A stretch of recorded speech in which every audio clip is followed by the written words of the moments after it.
If you don't already know us, we are Asia's leading career platform for women, and we focus on connecting female job seekers with equal opportunity employers. So what do we offer? We offer a women's career network, skills training, a growing list of opportunities at companies that care, such as Johnson & Johnson, and also that expert career advice to help you make that leap in your career. And as an advocate for diversity in the workplace, our mission is to level the playing field for women and to build diverse and robust workforces for our companies that care. All of this to inspire more women to achieve their career aspirations. So please check our platform out, and you can do so at www.halftheskyasia.com. And of course, our partner today is none other than Johnson & Johnson, who we have been working closely with since throughout this year. And J&J has been igniting the global power of women since they launched in 1886. So they have a long-standing commitment with women for over 130 years in their organization. Johnson & Johnson remains focused on growing, nurturing, and propelling groundbreaking leaders as they in turn transform healthcare. They're proud to help female scientists incubate their ideas and female managers innovate in their careers. And what's more, they're helping women pivot from a career break and to a career breakthrough with their Reignite program, which the J&J team will discuss in further detail later on. So I will now pass the mic to Fung Yi Tang and Jocelyn Lam from Johnson & Johnson to deliver a welcome speech and a discussion on J&J's credo and culture for our audience. Fung Yi? Right, thanks, Bianca. Very good morning, afternoon, evening to all, depending where you are. So my name is Fung Yi from Johnson & Johnson Singapore. Thank you very much for giving me the opportunity to kick off today's session. So a little about myself. So I joined J&J in 2012. And I grew the company and undertaken multiple roles. And today I'm part of technology services, also known as IT technology to many, holding the position of Director for Strategy and Operations. So what do I do in this role? So I focus a lot on digital transformation programs, portfolio and engagement partnering, and also some of the service management activities across our J&J business entities. Since graduating from university, so my career has been built around IT, and I'm proud to say I'm a woman in STEM, which stands for Women in Science, Technology, Engineering, Maths, Manufacturing, and Design. And I'm also currently the Asia Pacific Program Leader for We Stand 2D for J&J. So J&J is one of the leading healthcare company, and we undertake groundbreaking actions that drive positive change for women from all ages in STEM 2D ecosystem around the world. We harness the power of diversity of our company and the customers we serve. Every day, we hope to inspire and empower women and girls in the 6 vital STEM 2D fields so they have limitless opportunities to change the trajectory of healthcare and humanity, no matter where they are located around the world. So today we have lined up an exciting agenda where you get to know more about J&J, our credo, our culture, and how we support women in our organization, as well as the benefits and career progress where you can make a difference.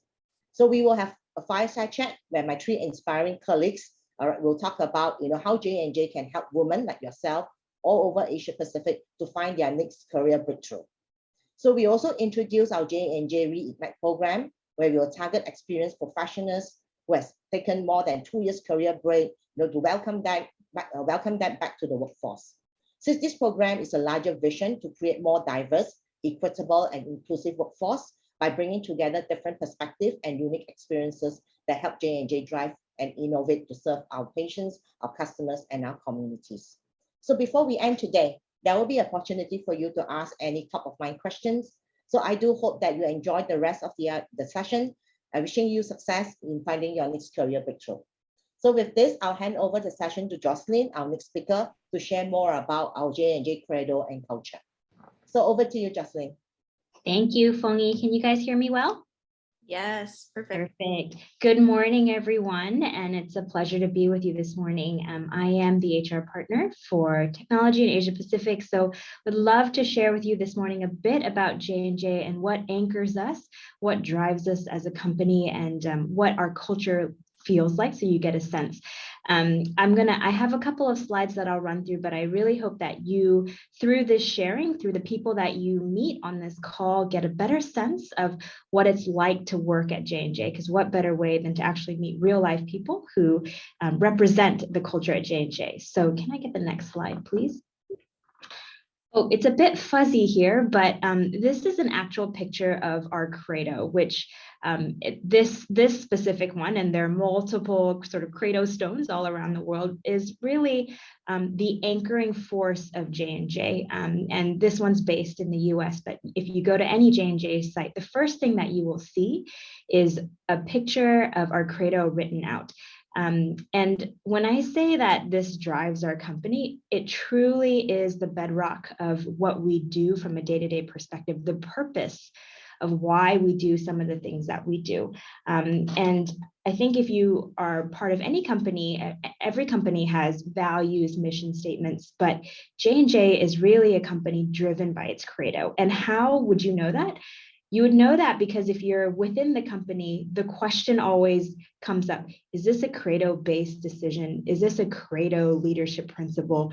Does this drive, are we making the right decision based on the Credo? So this is something that's living and breathing within our organization. And the next slide illustrates sort of how we make those decisions based on the Credo. So you might say, oh, okay, that's nice, but what is the Credo actually all about? Why are you guys so why do you take this as so central? But the Credo actually is our North Star. It helps us understand who are we serving as a company, right? We're not serving ourselves, and we're not certainly serving just the shareholders and the stock price. So the Credo actually lays out in an order who we serve. And at the top is our patients, our doctors, our nurses, our parents, right? And the folks that need the medicines and the products that we produce. So our focus within business is always, how does this impact patients' lives? And what are we doing to further impact patients' lives? If things that we are doing do not drive to that North Star, then we shouldn't be doing them, right? Simply put. So that's the first layer of folks that we always want to keep in mind. Second layer of individuals that are our main people that we want to serve is our employees, right? So our patients, our employees, how are we making sure that our employees are taken care of? Thirdly is the communities around the world, right? As we are a healthcare company, we want to make sure that we are serving the communities in the best way possible, whether it's access to medicine or whether it's helping create more sustainable healthcare systems. So our impact is not just selling a baby product here and there, but it's really revolutionizing and helping the healthcare systems come to the next level of life that needs to be. And then finally, the last group of sort of stakeholders is our shareholders, right? So we want to make very clear what is our order of priority and what are we driven by as a company. So I hope this illustrates to you that J&J is a very values-driven company. And as you see on this slide, which I will not drain, this comes to life all the time. Now, to talk a little bit about the composition and makeup of J&J, if I can get the next slide. Our company is very diverse, right? And not diverse just from a people perspective, but diverse in the businesses that we operate in. So today we are a 3-sector company, which we have consumer, which is the sector that houses all the products that you might have seen from J&J Baby to Listerine to Aveeno, which I didn't know before I worked for J&J belonged to J&J, but this is a sector that houses those products. Then we have our pharmaceuticals sector, and then we have medical devices. Now, you might have seen in the news that J&J will actually divide into 2, where we will have pharmaceuticals and medical on one side and consumer on another side. And that will be happening in the near future. We are all working on that. But the main message here is that this is a very broad-based healthcare company, and there are many opportunities within these sectors that one can ping pong to really learn different skills, and it's a very diverse organization. Now, not just from a business perspective, but also from a people perspective. So in the next slide, I wanted to share with you that actually D&I is one of our main focus areas and something that's very important to us, because in order to have the most broad-based healthcare system, we also want to make sure that we're including all the perspectives from around the world. And this is not just female, male diversity. This is also generational diversity. This is also about abilities diversity. This is also about intellectual diversity. So there's many different facets of diversity that we want to make sure are included in our workforce. And in the next slide, just to illustrate, when we talk about DE&I, we're not just talking about it as a concept, right? We talk about it as something that is included in all of our talent principles. So from the actual building of the diverse workforce, so how are we attracting and bringing in the talent, to how are we choosing our leaders and building leaders that are inclusive, to how do we make talent decisions based on DE&I, right? And how do we help people have diverse opportunities that would help them become more inclusive leaders. So this is something that is embedded in every part of our organization, and something that, because it's one of our cornerstone principles, we try to make sure is included in the life cycle of an employee's experience within J&J, right? And if you were to look at J&J from an outside perspective in, you would see that J&J is recognized for the efforts that we have put forth in DE&I. And the next slide, there are some awards that we have won, going from, the number ones, women ranking for gender advancement within the workforce, to best place to work for LGBTQ, and then also from companies for top DE&I. So we are recognized externally from an internal perspective, but what I want to share with you is, what does that feel like inside, right? So if you are somebody coming in and you feel like, oh, this resonates with me, and I want to make sure that my voice is heard and that we are contributing to the global voices.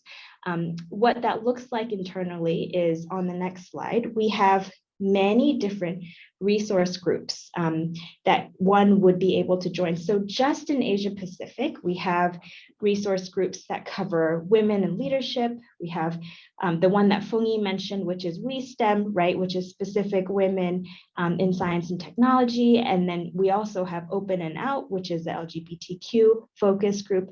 And we also have, as I mentioned, generational diversity. We have Gen Now, which is for folks that either are in the millennial generation or have a heart to be in the millennial generation.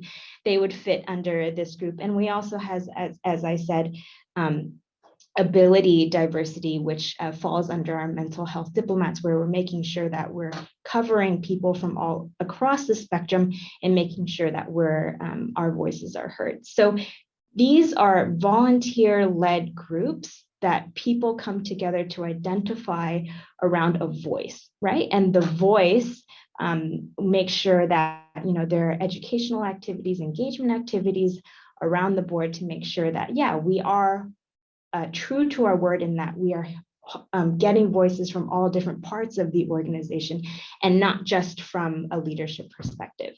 So that's kind of what it feels like from a DE&I perspective. But you might be also wondering, well, what does it feel like to develop one's career at J&J? That's nice that you have values. That's nice that you have a diverse workforce. But what would that mean for me as an individual coming in and wanting to develop myself? So in the next few slides, I just want to share with you our development philosophy, which on the next slide, I just want to share that first and foremost, at J&J, we believe that development is for everyone. Now, why is this unique? And why would I put this as the first slide under development? It's because actually in different companies, there are different philosophies about who gets developed, right? In some organizations, you only develop the top 5%, or you only develop those that have been identified for leadership opportunities.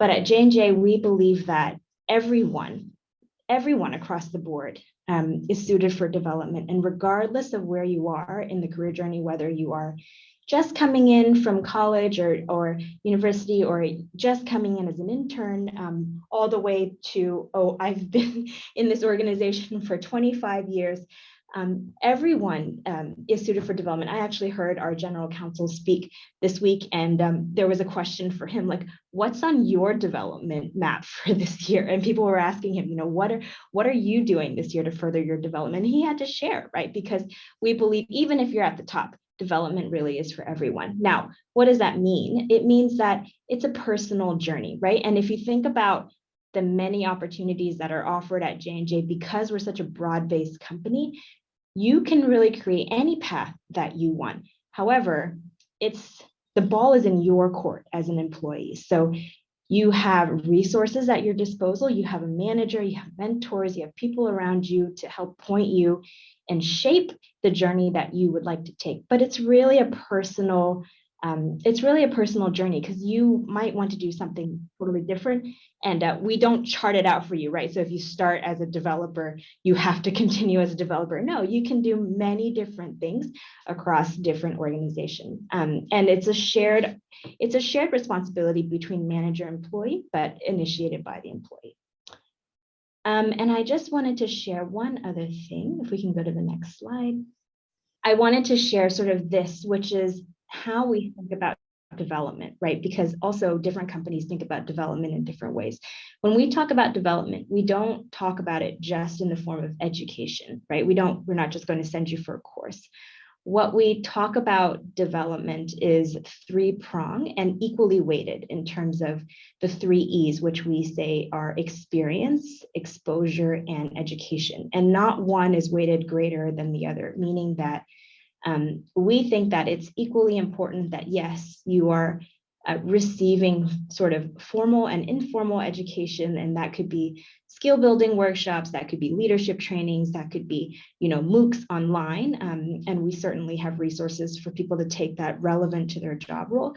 But we also think that it's equally important to have experiences, which experiences can be special projects, stretch assignments. It could be taking a role in another country for a couple of years, short-term, long-term, volunteering in the community, even being a leader of an ERG. All of these are experiences that contribute to one's development. And the other thing is also exposure, right? Because you don't know what you don't know about opportunities and career development, and you don't know what you need until you're exposed to someone who either is doing something that you're like, oh, that's very interesting, or tells you like, you should do this, right? So that could look like shadowing. It can look like having mentors, networking outside your formal job role. But all of this, I want to say, is undergirded by this blue circle insight, which is insights and reflection, meaning that because this is a very personal journey, what we want to say is that you need to be as self-aware as possible to understand, where am I in my development and what should I do in the next year that will help me close the gaps that I need to close to get me where I want to go, which could be a very different path to someone else that's in your same team or on your same level, right? So it really requires you to think about, reflect, have conversations with your manager in order to create that very personal journey in which we will input experiences, exposure, and education to help you get where you need to go. So with that, I am going to close. I think the next slide is just a run through of how we like to live our culture, right? And one of the things that I just want to leave as an impression on you is that at J&J, it matters greatly what you do in terms of the results that you produce, but it matters equally how you do it, right? So as I said, in the Credo, it points us to the North Star, but we are also held to a very high standard of how you do that work. You cannot do that work and leave dead bodies behind, because our leadership imperatives say that we need to connect, we need to shape, we need to grow ourselves and other people to become our best. So actually, in our year-end appraisals, every year, the weighting is half on what you do and then half on how you do it, right? So this is how we indoctrinate the culture of really living forward the Credo and making sure, as you can see in the middle, living our Credo and our purpose is the most important part. So this anchors everything. And again, hope that you can see it illustrates that our Credo really is part of who we are every day at Johnson & Johnson. So with that, I will hand it over back to Bianca. Thank you. Thank you so much, Jocelyn and Fungi, for that incredible opening speech and discussion about, the Credo. It's great to see that, companies like Johnson & Johnson are really thinking about the employees and what they need, and whatever they need to soar in their careers and beyond. So it's just such an inspiration to see that. So thank you so much for that discussion. And now we're going to move on to the next part of the session, which is the Fireside Chat. And I'm very excited to be introducing our panel of 3 ladies from J&J who will be joining us for the chat. Firstly, we have Sharon Tantrawan. So she is the Senior Manager of Strategic Partnerships and Customer Experience for DePuy Synthes Asia Pacific. So Sharon has always had a true passion for learning and education, which has been a critical factor in deciding her major to study psychology. And Sharon has dedicated 16 years of her life to excellence in education, and in addition to 11 years of supply chain leadership experience. So Sharon is currently leading the Strategic Partnership and Customer Experience team, which supports critical partnerships and ensures excellent customer experience. So Sharon has also been motivated to contribute to the J&J Women in STEM 2D initiative, which we have heard about already, empowering women and girls to pursue careers in STEM 2D. So welcome, Sharon. It's great to have you today. Thank you, everyone. Hi. Look forward to inspire and be inspired. Perfect. So next we have Deepika Midathala. So she is the Director Business Technology Leader of the APAC Supply Chain for MedTech. So Deepika currently leads the APAC supply chain for MedTech technology, as I just mentioned, and she has scaled up to the leadership role with her over 16 years experience in the technology function across consumer, pharma, and MedTech industries. So she's very passionate about technology, the trends and skills required, and she has a deep understanding of the global business environment. Deepika manages demands from her personal and her professional life consciously as she strives to be empathetic to others. And as well as that, she participates and contributes to activities in J&J and beyond her work. And in one such occasion, she presented conscious leadership to senior leaders. So she currently resides in Singapore with her husband and 2 children, and she was born and educated in India. And Deepika attributes her strong sense of integrity to her parents and her upbringing. Wonderful. Nice to see you today, Deepika. Thank you, Bianca. Thank you. Looking forward. And finally, we have Cayenne Lim. So she's the IT Manager Solution Architect for APAC of Johnson. And she has had over 20 years of extensive work experience in the healthcare industry, while she specialized in customer relationship management and project management. So she joined Johnson & Johnson almost 15 years ago. And as the IT lead for Janssen Singapore, she strengthened customer experience by leveraging on technology in order to improve business operations across ASEAN markets. In her most recent role, which is her current role, Cayenne continues to build and expand next generation integrated capabilities and co-create end-to-end solution designs that span across the APAC region. So prior to joining J&J, she was associated with IMS Health Asia. And in her personal life, Cayenne is a mother of 2 mischievous but adorable children, aged 8 and 11.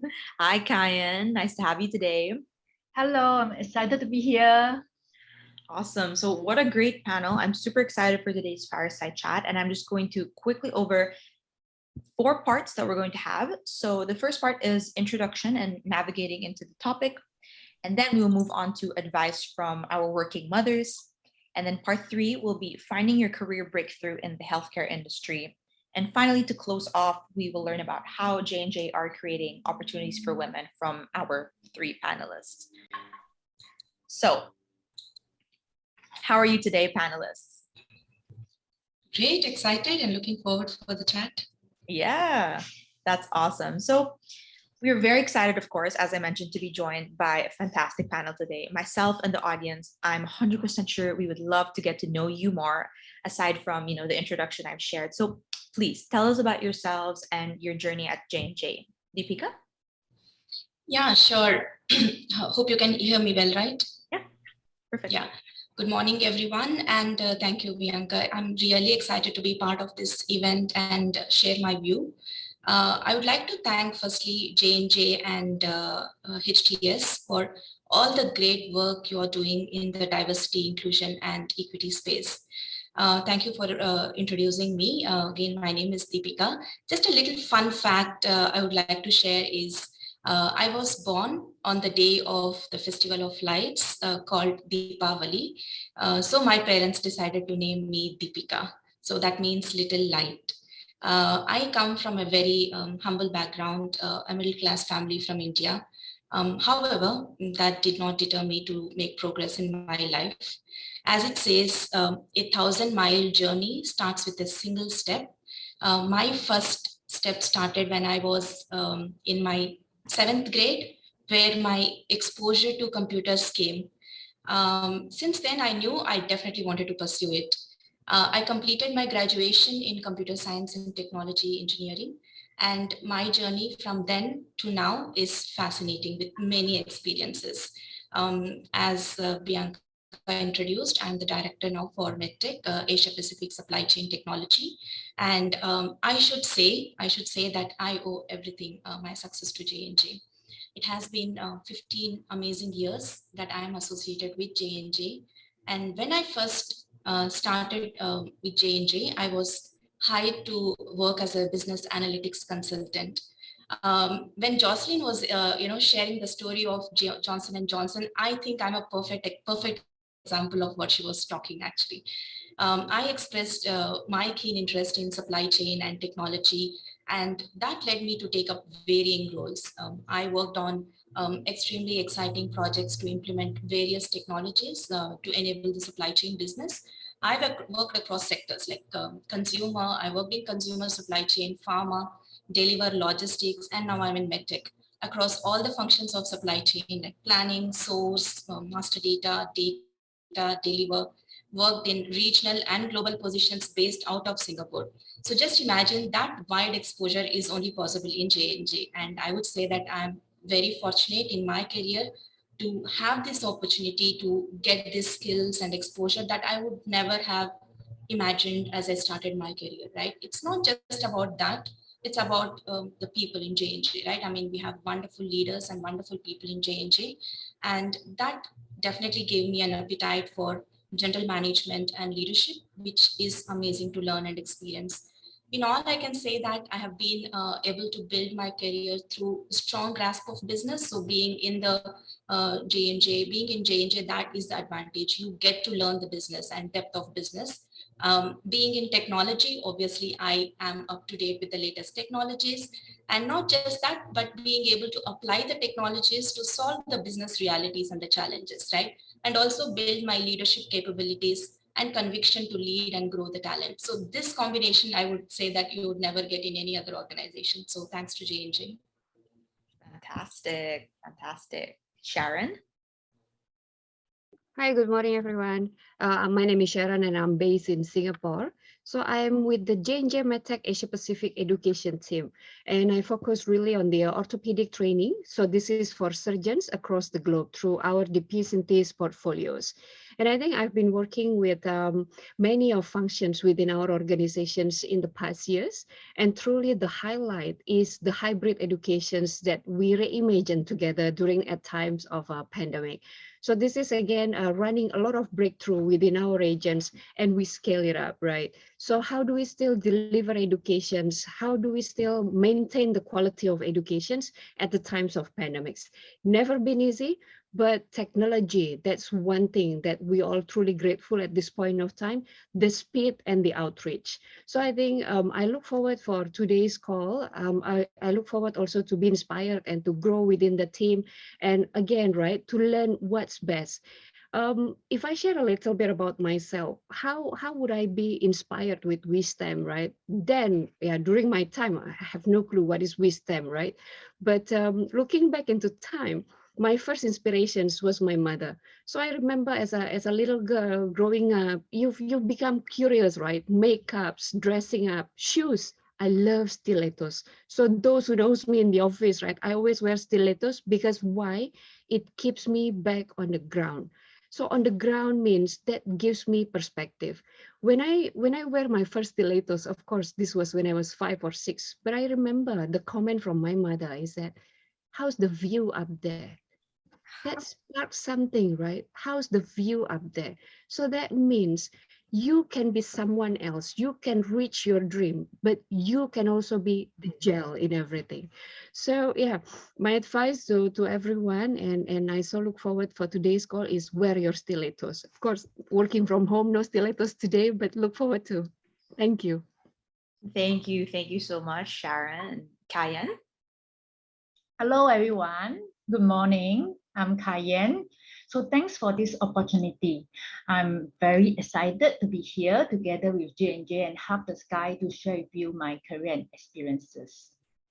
So more than 20 years ago, I started my foray in healthcare by working part-time in a family clinic as I complete my degree. So it was very exciting. I got to work with patients day in, day out. So almost 15 years ago, I joined J&J as the IT lead for Janssen Singapore, which is the pharmaceutical arm of J&J. So there were only two of us in the Singapore team, my boss and myself.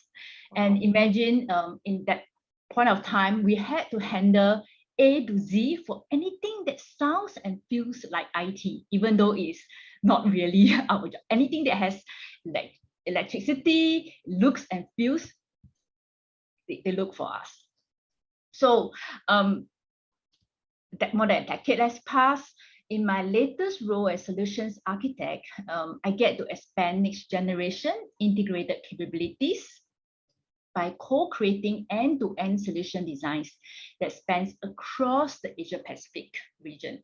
So in other words, we try our best to understand big picture concepts about where our business or our customers wants to go and to help them come up with a plan to attain that goal. So hopefully it's an integrated experience. It's not everywhere. So NUS is my alumni.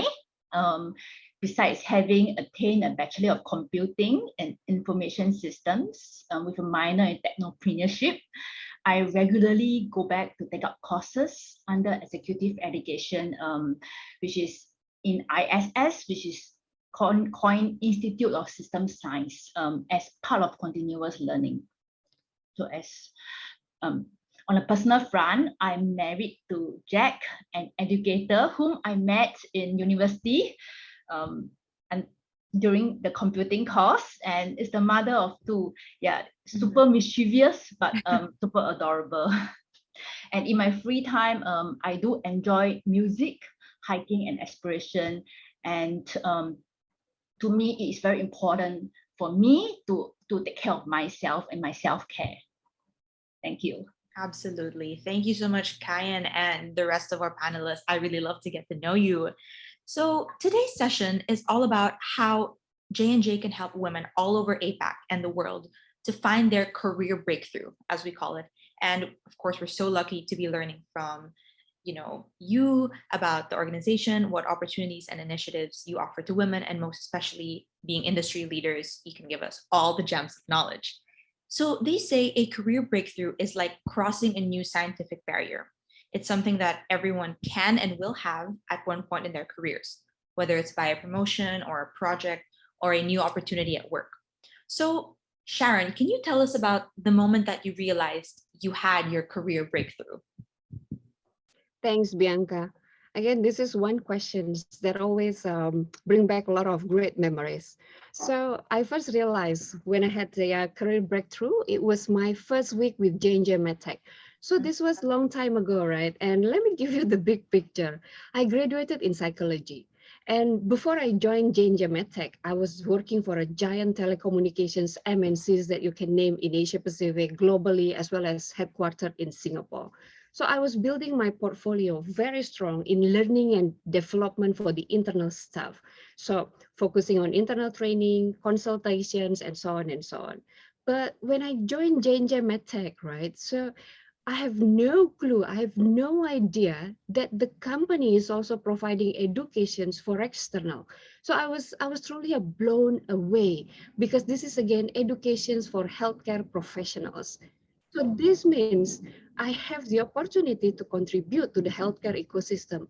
How wonderful is that? How amazing is that? And thinking of every morning, right? You wake up with this idea, you wake up with these motivations that you can contribute to healthcare ecosystem. And this what makes me growing every day. And this what drives the team as well as together.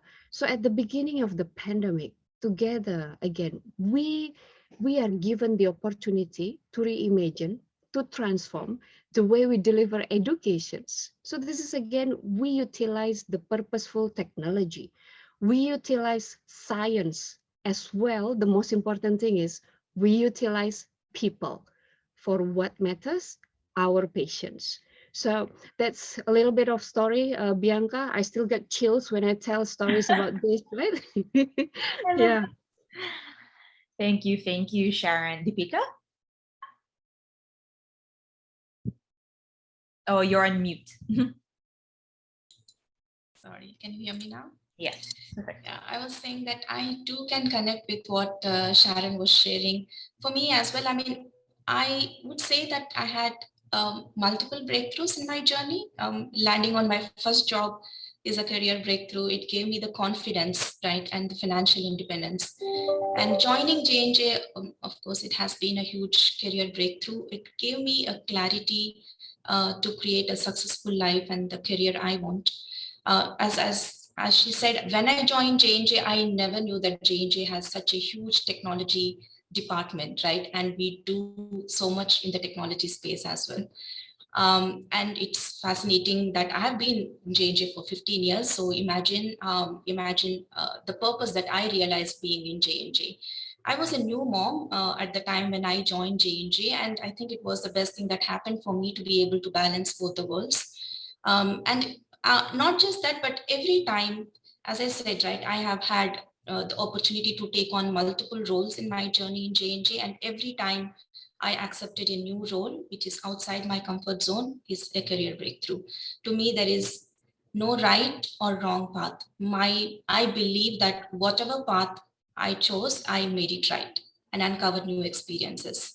And the opportunities that J&J has given me obviously has, and the people that who have helped me throughout this journey is definitely valuable, right? And it's also all about how you deal with people, right? There are multiple people who played a role in creating breakthrough for me in my career journey within J&J and outside J&J. So one thing I would say is that build connections and network that way, and help also others whenever they can and whenever you can. Thank you, Deepika. You know, you said it perfectly. We also have other people to thank who are a part of our journey, and they also helped us, you know, to reach our breakthrough. So it's important that we owe it to them and we thank them as well. Okay, fantastic. So moving on to the next portion of our fireside chat, I just want to check if, you know, we are all working mothers in the panel, Sharon, Deepika, and Cayenne. Working moms? Yes, Yes, definitely. I am Oh, happy. fantastic. That's incredible. You're not only strong leaders, but you're also mothers as well. So I can imagine, you know, balancing, building your career, you know, while looking after your child, your children could be a feat in itself. I'm not near there yet. I'm only 23, so I still have a way to go, but you know, it's incredible. It's so inspiring. So what would you say is the most challenging thing about being a mom and a career woman at the same time? And how do you overcome this difficulty? Or if you haven't yet, how were you dealing with it? Sharon? Bianca, I think this question is the most difficult questions, right? And looking back, I think similar to the many of us, the pandemic pressure, this definitely made the lines between professional life as well as personal life being blurred. I mean, in the past, you are able to work from the office, and then when you come home, it's you're putting another hat, right, as a mother. But now, because of the lockdown and everything, your role becomes one. So a leader, a team player, a wife, a mother, a friend, right? And as well as a teacher. So the teacher part is the hardest part. So I have a 9 years old.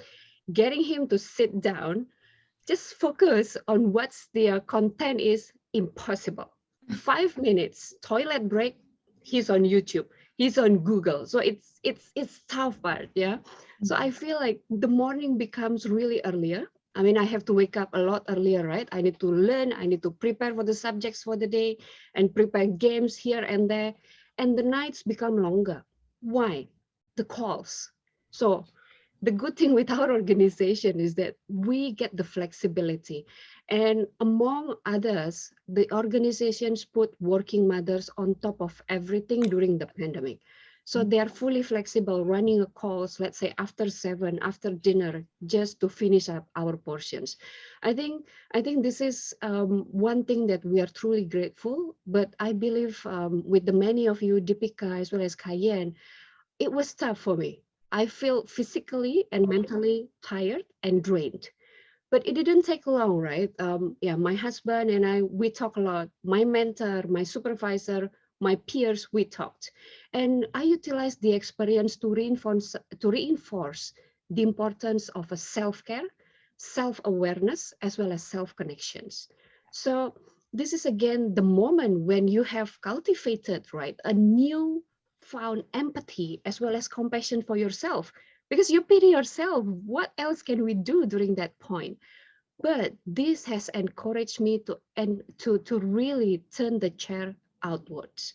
So this is again, right, a moment of breakthrough during the pandemic. And this is what I felt, okay, this is it. I need to champion this value for the community.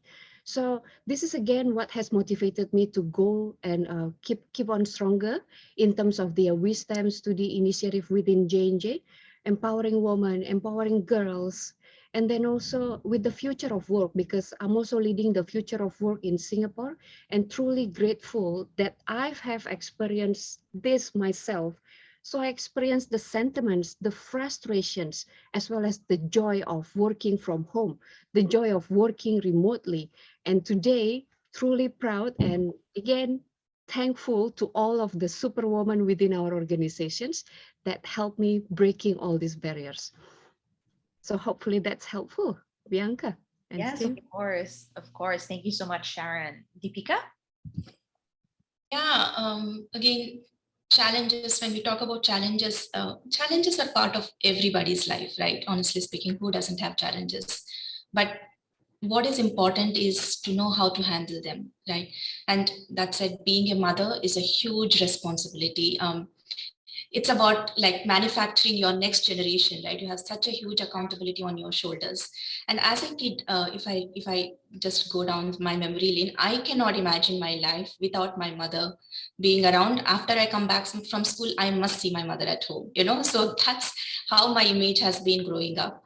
When I joined J&J, my daughter was 3 months old, right? And I definitely had a need to work, and I wanted both the worlds.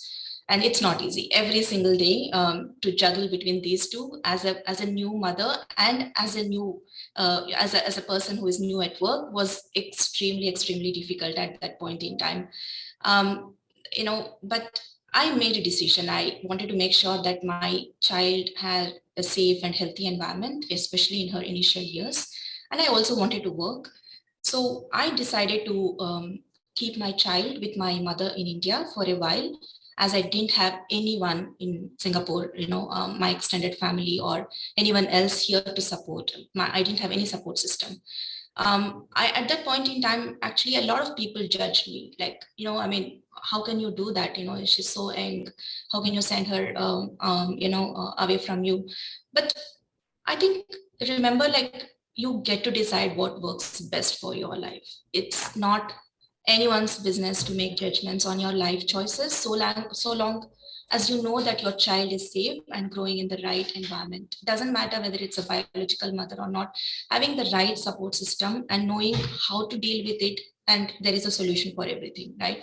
My daughter now, she's in her Sec 4, she's 16 years old, studying in Singapore. She is my best friend. We fight, we debate, but also share amazing bonding. We also, both of us, we go to the weekend dance classes. We have common friends. It's just that point in time you wanted to make sure that you give the best to your child, right? And how that happens, it's up to you to decide. So at every stage of your life, as you grow in your career and as kids grow, there will be multiple challenges, right? But what I like to say is that if you look around, there will be a solution too.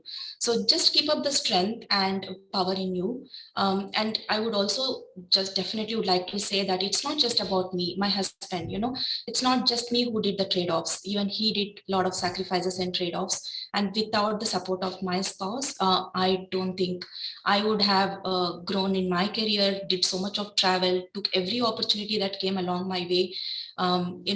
I don't think that would have been possible. So we shared our responsibilities as a parent to our kids equally, right? So ask for support, keep up the strength and power in you, and find solutions that is probably around you only.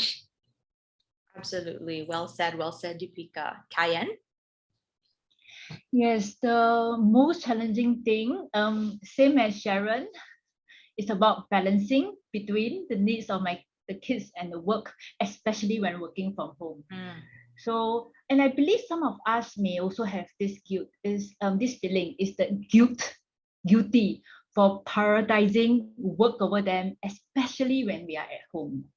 So for example, I'm attending a call at home and my son, he's 11 years old, he cannot find his shoe, miraculously disappears in a small HDB flat and asks me where is it. And it's my turn to speak at a meeting. So I need to, shoo him away. And there are also times like that my daughter needs someone to engage her, like what Deepika mentions. When you arrive from home, you want to connect with your mother. You're away for such an extended period of time. And it is also the same case as myself. My mom was a stay-at-home mom. So when I was young, whenever I reach home, the first person I see is my mom. But now not my daughter, because whenever she's at home, it could be that I'm in the middle of work and I need to focus. And hence I could not spend some of these golden moments with them, and the guilt comes in. But how do I overcome it? Like what Sharon also mentioned, we have empathy, we have self-care, and we just need to forgive ourselves. We are only human after all, right? And we sometimes make mistakes, get impatient with them, scold them, chase them away. So take care of ourselves first, of course. And with regards to meeting, whenever I enter an important meeting, like today, now this chat, I try to brief them first that, hey, kids, I'm going in for an important event. I'm going in for 1.5 to 2 hours, and anticipate their needs, settle what they want in advance, and then prepare them. And then make sure that after this event, I go out of my room and I check in with them. Yes. Yes, so, I love it. So Cayenne, at the same time, what would you say in this case is let's say your number one top tip to finding that balance between work and family commitments? If you could just have one tip. One tip. Okay. I want to say a few, but one is hard. Let me just share two quickly. Okay, go ahead. So it's not about so it's about harmony. We used to say about work-life balance, but we throw away the balance. It's about harmony between work, family, and self-care. So to me, it's about 50, 30, 20%. And other than working for a company that supports all this family-oriented culture, right? I think it's important that we work with bosses towards arrangements that are family-oriented. Because for example, if we're working in a company that have structures and systems in place, then there's a good chance that leadership team will be more open to working out these arrangements, and definitely try to let your colleagues, your managers meet your dependents, meet your child, because like for example, we try to take them out for work, social occasions, and it can be fun for everyone. And meeting your child might make it easier for your bosses and your colleagues to be more understanding, especially if they know them by name, they know how old they are, they've interacted with them.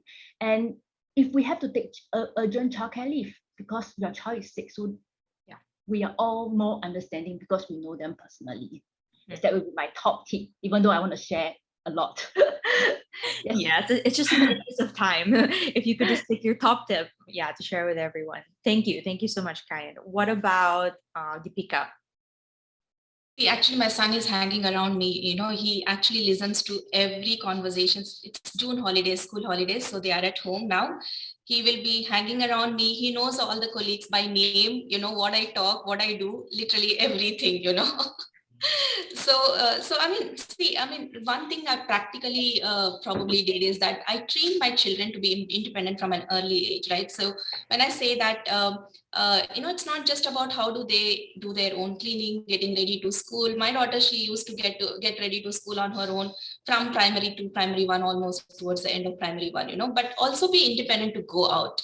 My daughter, when she was literally 8 years old, I trained her to take public transport, you know, train and bus to go to her tuition, to help me out or run errands at times. Singapore again is a safe place. Leave them and let them do what they are capable to do. I think that's something that worked out very well to me. I spent time to train them, but they are like, you know, now one is 16 and the other is 10. They are very understanding. They are part of my world, and it's not about work-life balance. It's about work-life integration and effectiveness.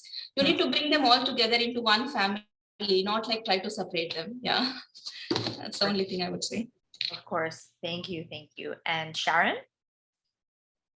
I'd say wear your stilettos and rock it. Yeah. First, right, you start with the self-care, self-awareness, and then self-connections. And again, look at others. Rock it means you walked on it. Have a different perspective. Think about how you can make a world better today. Not so far away, right? Can start with your family first, and then start with your team, and starts with the broader. So yeah, I think not much difference from others, but definitely wear your stilettos. I love it. I love that. I love that phrase, wear your stilettos. I'm going to remember it from now on. Okay, so in the interest of time, I'm going to move on to the next portion, which is about the industry. So I'm sure that many of our audience members, you know, are keen to get back into the workforce or maybe switch careers into healthcare. And what better than to learn some tips and advice from industry leaders such as yourselves? So, Deepika, what advice would you give to someone who is looking to sort of jump back into the industry after a long career break? Let's say they're retrenched, they're on a sabbatical or childcare duties. You know, what is the first step they need to take in this case? Yeah, I mean, my first point I would say is that career break is a golden opportunity, right?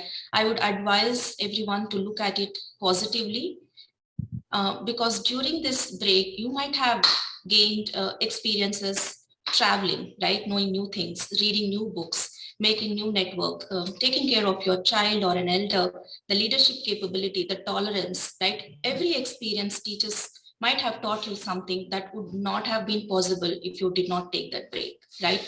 So internalize the positives from the career break and turn it to your advantage.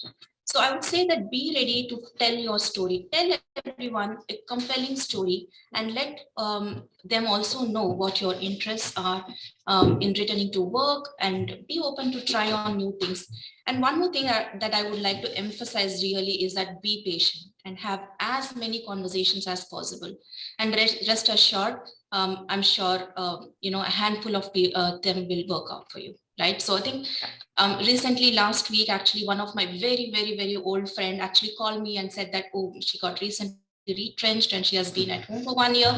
And I'm telling you, I think I have not spoken for ages, but that is exactly what you need to do. Don't hesitate to reach out to people, tell your story, tell what you're looking for, and that would definitely open up avenues.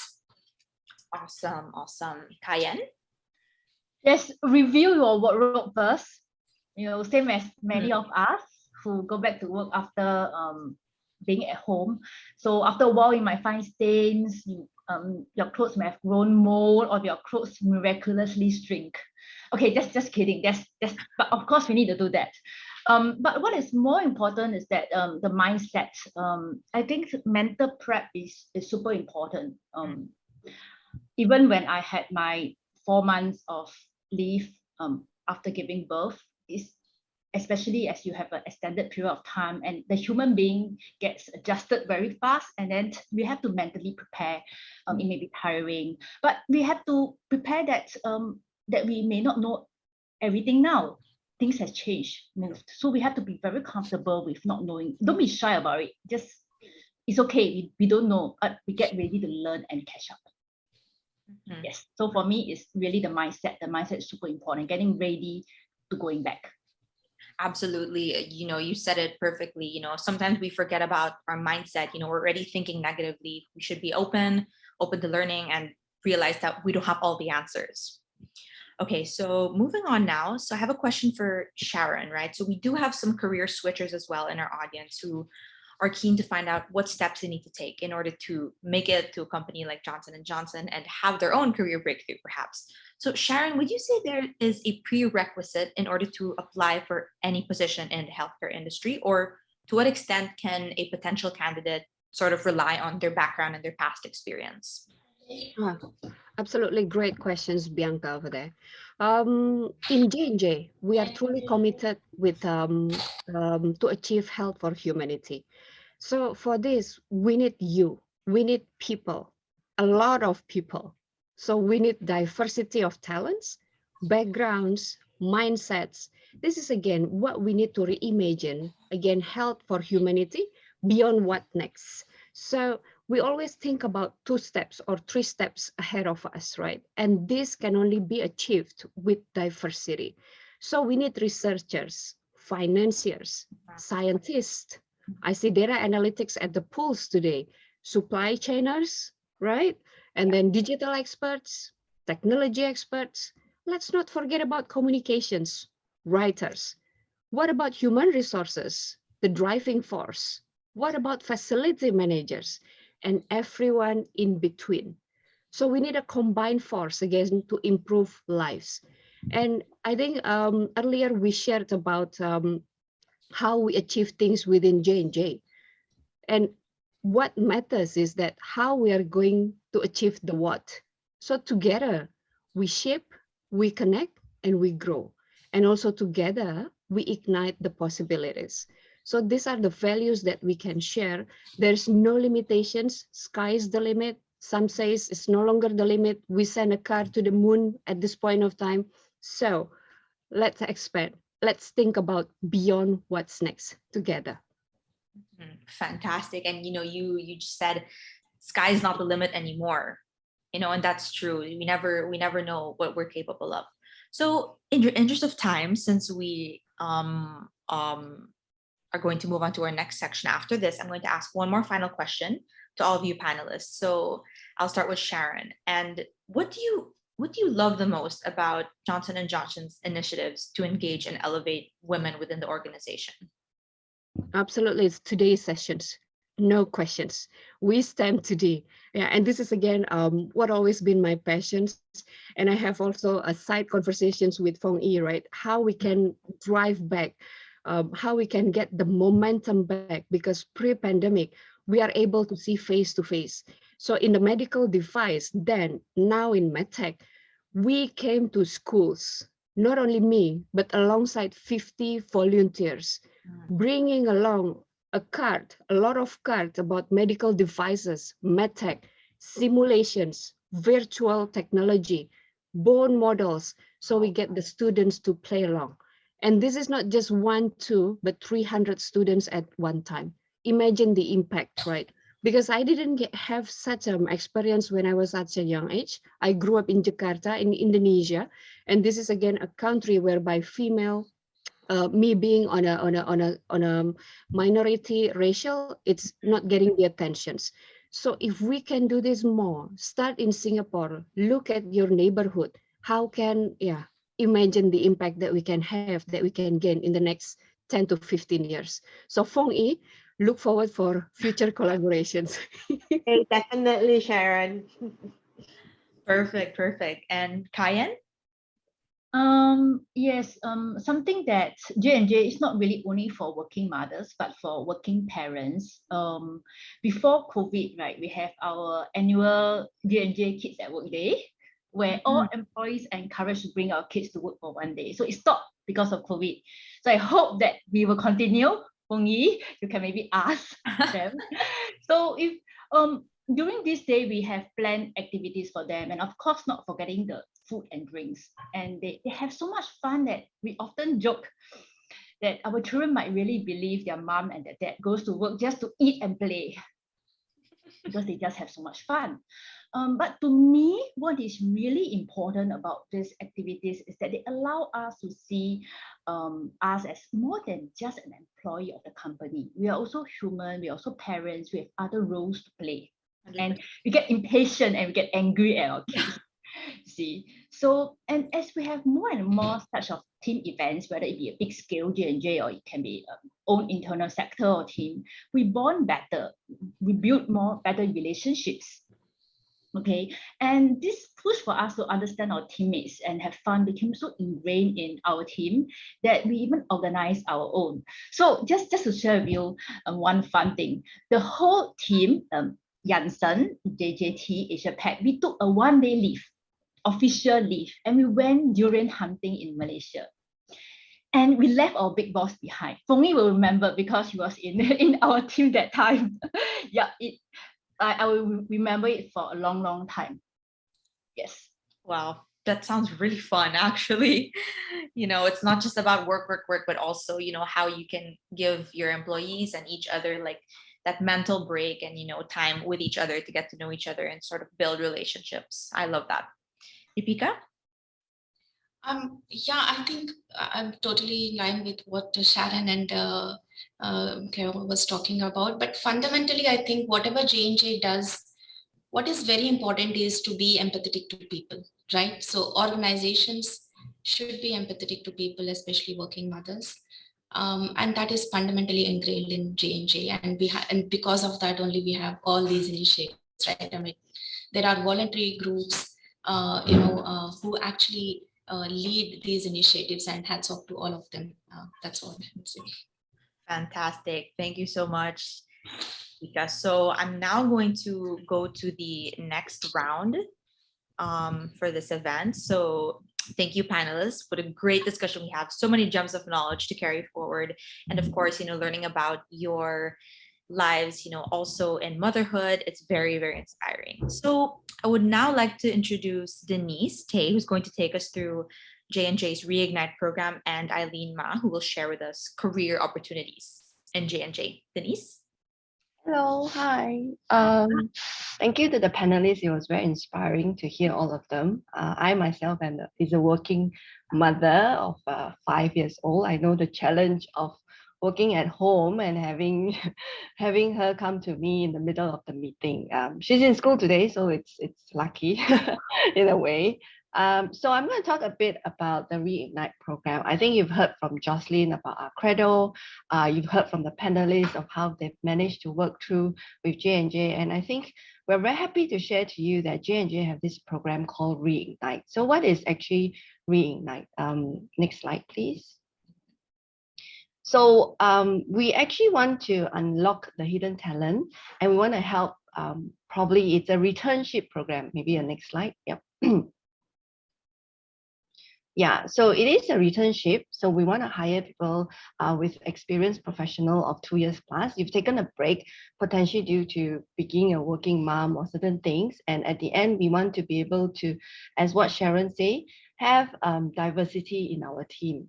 So we actually want to bring together different perspectives, unique experiences. And this is probably a program that we want to look where the talents are and bring them back to the workforce. So I'll go through a little bit about the program. Next slide, please. Yeah, so why do we actually need Reignite more? I think a lot of times, why do we have to choose between being a stay-at-home mom and then also or be a successful career woman without having the kids? I think J&J actually really supports the fact that you are a working mom, and then we are flexible enough to support you to be a mother and then help you fulfill your own career at the same time. I think the COVID-19 impact has also given a lot of impact in this case. We want to be able to bring a lot of the challenging positions back to working mothers, senior positions, and we want to give that opportunity to them. So the returnships could help bring professional women back into the workforce after the career break. So what can we actually do? What sort of programs do we actually have to help in this case? Maybe next slide. we want to bring them actually back because why do we want to bring them is because the returners actually are educated, they have some working experience, they are actually stable, they're mature, but potentially some of you might feel, oh, I have a little bit of confidence. I've spoken to a couple of my friends who took a break and they actually went back into the workforce. Maybe they have a bit of anxiety of getting back into the working force. The IT or the wisdom might be a bit challenging or might be a bit daunting for them. So in this case, what do we have to actually help support these working returnship mothers to the workforce? So we have crafted a program. Next slide, please. So the hiring manager will be committed to hiring. We will actually have support programs. We have buddy programs. We have mentorships, we have coffee chats, we have coaching program. So all this will actually help to bring in the workforce to help you ease into the working workforce in this case. This is generally how we will want to help the working mothers come into the workforce. So maybe the next slide. Yeah, we also have an alumni, so we will actually partner you with a buddy. This buddy will actually help you work alongside. We will have the email introduction, time commitment 1 hour per month for a maximum of 6 months. We will help you identify what are the needs, what are the challenges that you have. We are actually part of the professional pillars. We also have done a survey of what sort of soft skill or hard skills that you want to that you might be lacking, and then with J&J we could help support you. We will also try to organize a lot of face-to-face chat, coffee chats, and of course all the buddy conversations are actually confidential in this case. So this is a program that we are starting out in APAC. We would hope that you will come back into the workforce, and of course all these programs will help you to ease back into it after a 2 years break or even more. So with this, I think this is the last slide. Perfect. Eileen? Right. Thank you, Denise, for sharing this wonderful Reignite initiative, to bring the mothers back to the workforce. So I do hope to see, more applications from working mothers to apply to our roles here. Yeah, so my name is Yiling. I'm the country recruiter for J&J based in Singapore. So I hope that, or rather I believe that, after hearing the personal stories and advice from our lovely panelists on how they, manage both family and work in J&J, I do hope that all of you had a quick peek into how we, J&J in general, supports, and develops our employees in general. So I'd like to, now share with you various methods on how to start our career with J&J, which will create a lasting impact to the society. So Bianca, next slide, please. Yeah, so for me as a talent acquisition professional, I always share, with my candidates that first, you have to find a job that you are passionate in, and a company that provides an employee-centric environment, right? And they should have, very supportive culture to actually develop our employees in general. So, and also last but not least, it will also be crucial to know that it is not just about the employer finding the right candidate, but it's also definitely for you to take the opportunity to find the right employer for your next career. So it's always a mutual two-way communication rather than a one-way communication. Yeah, so moving on next. We have actually many exciting career opportunities right now. So you can see a couple of vacancies that we have in particular for the technical positions that we have. So as you can see here, we have various technical roles ranges from data analytics all the way to to full stack, supply chain IT roles, digital CRM areas. So just feel free to Google J&J careers, and then you will be able to find a full list of companies, or rather the full list of positions that we are looking for in J&J. Yeah, so I do hope to see more of your applications coming in our way. And next slide, please. Yeah, so last but not least, I do encourage you to follow our LinkedIn page for J&J. What is happening in J&J and be inspired on how we make an impact to our employees as well as the community. And last but not least, working with J&J can definitely change everything, including you. Thank you. Wonderful. Thank you. Thank you so much, Eileen and Denise, for that. So now we're going to move on to our final portion, which is a Q&A. We'll keep it to 10 minutes. So you can put your questions in the chat box. As I mentioned, anything you have for any of our speakers, ask them now, because you never know when you can speak to them again. And actually, we already received a few questions today and the past few days, from our audience. So I will just ask them, and whoever wants to take the question can do so. So I have this question over here, and it is very interesting. Is it possible to manage a full-time job with a small baby? Deepika. Yeah, maybe I can just start on this. Go ahead. See, it is about knowing and doing some trade-offs, right? And it is definitely possible to have both the worlds. I went through that. It's not just because I want to say I'm saying this. I went through that. I have 2 kids. When I first started J&J, as I said, I took a break for my first daughter. And as soon as she was born, she was just 3 months old. I started applying for my jobs, and I got it when she was 4 months old. I managed, of course, I had no support. So I requested my mother to help me out during that time. But when I had my second child, I was still working. I never took any break since then, to be honest. For the past 16 years, 17 years, I didn't take any break. I have 2 children. They are growing, very healthy, safe environment. It's definitely possible. And every person has their own situation, own support system. You need to know who is your support system. And it need not be your blood related family only, right? It can be your close, friends in Singapore, or there are many support systems that are available. And for example, I'm very proud to say this, that J&J, for example, offers employee assistance programs, right? Those programs are excellent, where you can talk and find out what kind of support will help in the situation that you're in. So talk to your organizations if they have any such initiatives or any such programs. So certainly it is possible, and we have numerous examples where this has been done. Yeah, absolutely. And, if it is possible hearing it from, working mothers themselves, I guess I'll say never say never. Exactly. And one thing I would like to say that is that in 15 years back or 14 years back, when I was still new in the career, actually, technology was not so advanced, right? Now, technology is so advanced to make use of it, right? You need not be there physically, or you don't have to travel. Look for flexible, work with your managers and your organization for flexible work arrangements, work from home. And yeah, I think that's another point you should take advantage of. Yeah. Awesome. Sharon, did you have something to share?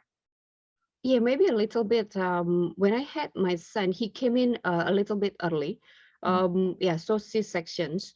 So we are all not ready. The organizations wasn't ready. We are about to do such a big events again, right? With professional surgeons and so on, and so much of approval. So unfortunately, it was in the midst of our financial year. So yeah, I was still working from the hospital bed, right after the right after the delivery, because there's so much of things. But I think one thing that we all have every right, all women in the world with child, is that voice out your frustrations. Yeah, share out, right? Hey, look, yes, I know we have responsibility, but I need to take my baby. Are you okay with that? Can you lend your hand? So yeah, 5 minutes, 10 minutes becomes 2 hours, 3 hours. And yes, we do have a childcare inside of our organizations, right? And that's not far away. Could be someone who's sitting next to you, could be your managers, could be your subordinates, and doesn't have to be female. There are a lot of males within our organizations who are just so great with child. You wouldn't expect. Yeah. So yes, leverage all the resources that you need, but also at the very first step, take that very first step, voice out. All right. Fantastic. Thank you, Sharon, Deepika. So if anyone else wants to share, go ahead. I will go through the following questions. I think we have a live question here. So this person saying she noticed that panelists are mostly from the IT department. So she's wondering, how would a candidate with 20 years of experience in tech business, which includes marketing, communications, business development, with 5 years of experience in business transformation, process management, digitalizing customer journey, with all this experience, who would be the best person that she should reach out to speak with her interest in joining Johnson & Johnson, perhaps? So 20 years in tech business, 5 years business transformation. So the question is, who should she reach out to with this experience if she has to come to Johnson & Johnson? Correct. Okay, the first best place is to go to careers.jnj.com to look for open positions, because as Eileen and others have shared, I think every day there are numerous opportunities opening up. So I think that is the first best place to go to and look for the opportunities. And if you think, and again, many women feel that I might not be the right fit looking at the responsibilities of the role. Don't think so. If you are actually meeting 30%, 40% of it, look at your resume and make sure that you align your capabilities and your skill set to meet the role that is posted. And yeah, apply for it. I think that's the best. That's the best route actually. Yeah, just go for it, because this person has, a lot of years of experience. So definitely value there. Yeah, I would like to add to what Deepika mentioned. I think, as per, Eileen was sharing, the list of all the open positions that we are recruiting. So if you go to our career.jnj website, I think one of our talent acquisition, tech recruiter will actually be in touch with you. So they will definitely scan through all the profiles to make sure that, even like you say that you have this X number of years that you may feel that you are not qualified, but not to worry, because as part of J&J is that, we are just not only just looking at your previous experience, we do not discount the fact that, outside the tech area, that you do actually add a different perspective. So this is part of the diversity and inclusion that we are actually part of the, the Credo, culture that we are building. So as per what you're saying, that do not worry, go ahead, take the leap of faith just to go through it, and then, let the process drive that conversation. So you never know, right? Maybe some of us here that you'll be meeting us again as part of that interview panel. Yeah, love it. Actually, I've been getting a lot of questions, what career opportunities are there at J&J? As you all showed us, as Eileen showed us, careers at J&J, you just need to visit the website, take a look at everything, and then, see if there's something that fits you, especially with the open roles that we just saw. So I got another question, a little bit different now, maybe more technical. And it is, how easy or difficult is it to transition skill sets from a quality and supply chain in an oil and gas background to a similar role in medtech? So quality and supply chain from an oil and gas background. I'd just like to share with you that I recall there were leadership VPs that transitioned from Shell. In fact, a few, not only one, there were at least 2 to 3 who transited from Shell into medical devices and vision care sectors. So I'm sure in that the skill sets, there are a lot of transferable skill sets from different industries. Of course, in the healthcare, sometimes we talk healthcare lingo terminologies, but this all can be picked up on the job as long as we're willing to learn. So as long as your experience and your skill sets, I'm sure things like communication, for example, problem solving, a lot of skill sets are transferable. So I would say, in addition to the previous question, don't be shy, just apply for it. Who knows? There are sometimes that when we get to the interview stage, and even if we realize that the manager finds that you're not suitable, he or she may have another opportunity for you, or forward you to a different manager who has another vacant slot. Yeah, exactly. Thank you, Cayenne. I think just to add on to Cayenne and the rest of the chat's reply, right? So exactly from recruiter perspective, it's always, we are more than happy to receive applications for all of you. So as long as you feel that this is an area of interest that aligns with your passion, right? And you do have certain skill sets that might potentially be a great fit for the role. So we would really encourage you to, just feel free to apply. There's no harm to apply, right? Yeah, and then to get connected, and then if nobody knows, in the future, maybe that will also be, certain positions that will actually be a perfect fit for you, right? So it's no, just feel free to apply to all the vacancies that we have, as long as you feel that it's interesting and fits your skill sets. Exactly. Thank you, Eileen. And on that note, I also got a question. I'm aware that you shared with us the open roles, but this person is asking if there are any partnership related roles within J&J. Yeah, I think I can take that, Bianca. But since I'm leading the strategic partnerships for educations in Asia Pacific, so we are one big organizations, right? But we don't have everything. There are so much of a startup out there that can enable us to deliver still the educations for our healthcare. Let's say technology of telementoring. What do we know about telementoring? Probably not much. But now, at this point of time, and many of you can relate to this, right? There are a lot of, let's say, smart glasses that enables educations from a surgeon's office to a group of participants, let's say in China, without you have to travel. So these are the kinds of concepts that we have here internally within J&J. And we partner with external to enable and empower the experience. So I think this is one real subjects, right? And this is what we do every day. This is what I'm so passionate about. Unfortunately, we only have a couple of minutes left within the call. So hopefully that gives perspectives. Yes, thank you so much, Sharon, for that sharing. I'm sure it's valuable information. So as Sharon said, unfortunately, I think this is all the time that we have left for the Q&A session. So to everyone, we hope that we're able to clear doubts and any concerns you had.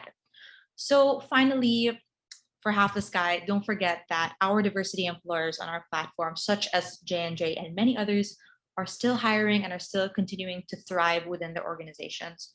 So they offer flexible working arrangements, equal pay initiatives, return to work policy, and many, many more initiatives. And of course, we have their jobs listed on our platform, so please go check them out.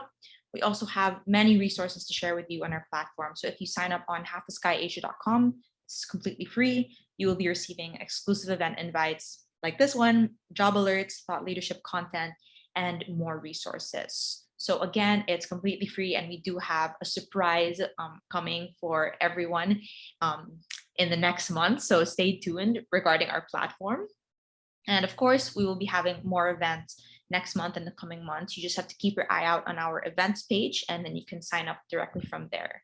So once again, thank you so much to everyone. Thank you to our speakers. Special thank you to Sharon, Deepika, Cayenne, as well as Fumi, Jocelyn, Eileen, and Denise. So it's great to have you all today. And yeah, thank you so much. Stay safe, everyone. Thank you, panelists.